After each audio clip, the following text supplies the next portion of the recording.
ওই তোমরা যে কইছো যে মতের জায়গা খালি ভিজে এটার গুড়িটা ভিজে না, সেজন্য এই বলের মাঝে দিছি, নাইলে তো গুড়ি না ভিজলে তো আবার হইতো না। এই সে পদ্ম ফুলটা এখন দেখো কত সুন্দর। এটাকে অনেক যত্ন করা লাগবে, বুঝেছ?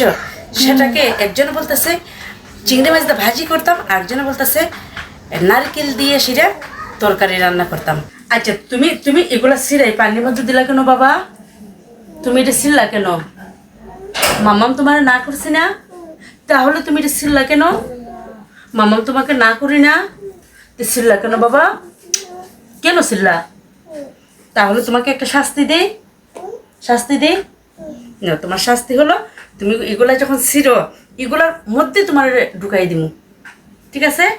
নাও তুমি যখন ছিড়ো একেবারে ভালো হতে বউ। এই তো নাও পদ্ম ফুল সব তোমার ছিড়ো না, ছিড়ো না কিন্তু খবরদার একটু ছিড়ো না। কি করবা? ভালো হয়েছে? সুন্দর। এই তো মামা ঘুরে আইতেছি, সুন্দর না? আর একটা ফুল ছিড়ো না বাবা, একটা ফুল ছিড়ো না। আর ছিড়ো না তুমি, তোমাকে চকলেট দিব, আইসক্রিম দিব, সব কিছু দিব, এগুলো ছিড়ো না, আর ছিড়ো না। আচ্ছা ঠিক আছে বলো, আমি আর ছিড়বো না। হ্যাঁ আমাকে শাস্তি দিছে পানিতে। হ্যাঁ না না এই মাছ নাই, এটা মাছ নাই, এটা ফুলগুলা দিছে, মাছ নাই। না না একটা মাছও নাই, এখানে একটা মাছও নাই। না না না মাছ না, না না মাছ না, এটা হলো এগুলা, এগুলা মাছ না। তুমি ভাবছো পানি হলোই মাছ? হ্যাঁ না মাছ না। ওই এটা পা, ও এটা পা, এটা মাছ না। পা ধরে হইতেছে মাছ।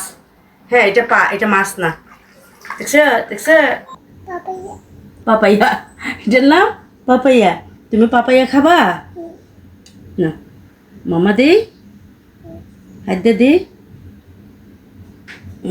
তো আমার বোনের বাড়ি থেকে আজকে আমার সন্ধ্যার দিকে আমার আম্মা আমার বোনের বাড়ি থেকে আসছে, পদ্ম ফুল নিয়ে আসছে, তো লাল পদ্ম ফুল, লাল শাপলা, আর আনছিল আয়াজের পাপাইয়া।